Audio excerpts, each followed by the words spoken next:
Hello అండి, అందరికీ నమస్కారం. ఈరోజు నేను గులాబ్ జామ్ ఎలా చేయాలో మీ అందరితో షేర్ చేసుకోబోతున్నాను.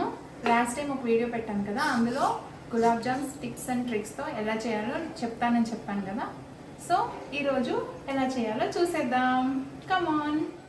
175 గ్రామ్స్ గులాబ్ జామున్ మిక్స్కి నేను ఇక్కడ 360 గ్రామ్స్ షుగర్ తీసుకుంటున్నాను.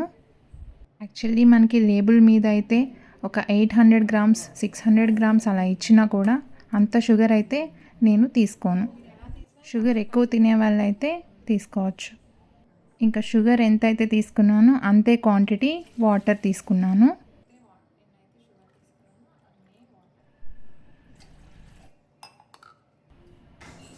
సేమ్ క్వాంటిటీస్లో షుగర్ అండ్ వాటర్ తీసుకొని ఫ్లేమ్ మీద పెట్టి షుగర్ కరిగే వరకు మనం మిక్స్ చేసుకొని వన్స్ షుగర్ మెల్ట్ అయిన తర్వాత ఫ్లేమ్ అలాగే ఉంచేసుకొని మనం ఫ్లోర్ ప్రిపేర్ చేసుకుందాం. నేను ఎప్పుడైనా గులాబ్ జామ్ ప్రిపేర్ చేయాలంటే ఫస్ట్ దాంట్లో నేను కొంచెం మిల్క్ పౌడర్ కూడా మిక్స్ చేస్తాను. అప్పుడు మనకి టేస్ట్ ఇంకా బాగా వస్తుంది. ఒకవేళ మీకు మిల్క్ పౌడర్ అవైలబుల్గా లేకపోతే స్కిప్ చేసుకోవచ్చు, పర్వాలేదు. దాని బదులుగా కొంచెం మిల్క్ వేసుకున్న సేమ్ కొంచెం టేస్ట్ అలానే అనిపిస్తుంది. నేనేంటంటే ఇక్కడ మిల్క్ పౌడర్ అండ్ మిల్క్ కూడా యాడ్ చేస్తున్నాను. ఆ తర్వాత ఫ్లోర్ మొత్తం కరెక్ట్ కన్సిస్టెన్సీతో మిక్స్ అవ్వాలంటే కొంచెం వాటర్ యాడ్ చేసుకొని చపాతీ పిండిలాగా గట్టిగా కలుపుకోకుండా లైట్గా వేళ్ళతో మాత్రమే అలా కలుపుకుంటూ కొంచెం ఎయిర్ గ్యాప్స్ అనేవి మిస్ అవ్వకుండా ఉంటాయి. గట్టిగా కలుపుకుంటే గులాబ్ జామ్స్ ఎప్పుడూ స్మూత్గా రావు, లోపల హార్డ్గా అయిపోతాయి. సో అది బెస్ట్ టిప్ అన్నమాట. పిండి మొత్తం కరెక్ట్గా కలుపుకున్న తర్వాత కొంచెం ఆయిల్ స్ప్రెడ్ చేసుకొని దాన్ని మూత పెట్టి ఒక 10 మినిట్స్ అలాగే ఉంచేద్దాం. పాకం కూడా మనకి రెడీ అయిపోయింది.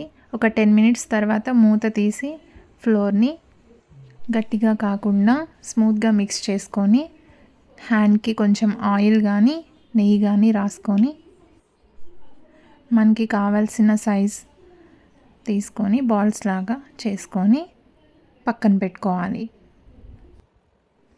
ఉండలు చుట్టేటప్పుడు మనం మరీ హార్డ్గా ప్రెస్ చేయకుండా స్మూత్గా చేస్తూ ఎక్కడ క్రాక్స్ లేకుండా మనం చుట్టుకుంటే అవి లోపల ఎయిర్ గ్యాప్స్ అనేవి మిస్ అవ్వకుండా హార్డ్గా అయిపోకుండా సిరప్ మనం బాయిల్ చేసేటప్పుడు అవి కరెక్ట్గా పీల్చుకొని లోపల స్మూత్నెస్ అనేది అలాగే ఉంటుంది.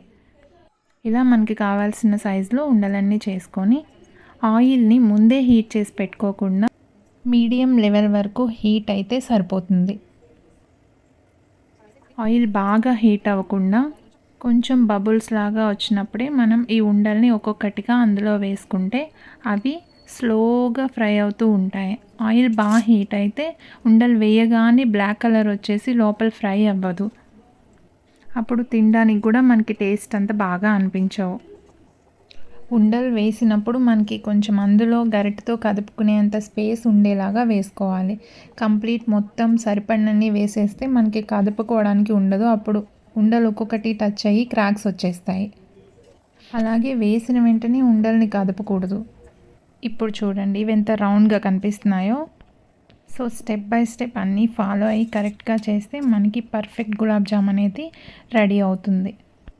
ఇందాక పాకం రెడీ చేసి పెట్టుకున్నాం కదండి, అందులో ఇప్పుడు నేనేం చేస్తానంటే చూడండి, జస్ట్ గులాబ్ జామ్ బయటకు తీసి ఒక 2 to 3 మినిట్స్ బయట అలానే ఉంచేసి అవి సిరప్లో వేసి కొంచెం బాయిల్ చేసిన తర్వాత అవి ఆ సిరప్ని పీల్చుకుంటూ ఉంటాయి. బాయిల్ చేయాలి. అండ్ ఇంకొక విషయం ఏంటంటే ఇక్కడ నేను ఉండల్ని లైట్ గోల్డెన్ బ్రౌన్ ఇలా అని కాదు, కొంచెం ఫ్రై బాగానే చేసుకున్నాను. అంటే బాగా బ్రౌన్గా ఫ్రై అయ్యేలాగానే చేసుకున్నాను. అప్పుడే మనకి గులాబ్ జామ్ అనేది కొంచెం స్పాంజీ అండ్ స్మూత్నెస్ కూడా ఉంటుంది. సేమ్ వే మనకి కొన్ని డేస్ నిల్వ కూడా పెట్టుకోవచ్చు. ఒక 3-4 మినిట్స్ బాయిల్ అయిన తర్వాత అవి మనం సర్వింగ్ బౌల్లోకి తీసి పక్కన పెట్టుకోవాలి.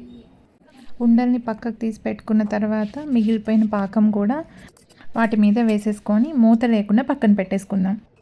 వాటిని చల్లారిన తర్వాత పాకం మొత్తం పీల్చేసిన తర్వాత ఒక సర్వింగ్ బౌల్లో తీసుకొని మిగతావి మూత పెట్టి పక్కన పెట్టేసుకోండి. Gulab jam and vanilla ice cream is perfect combination. But నాకైతే ప్రజెంట్ బ్లూబెర్రీ ఐస్ క్రీమ్ ఉంది.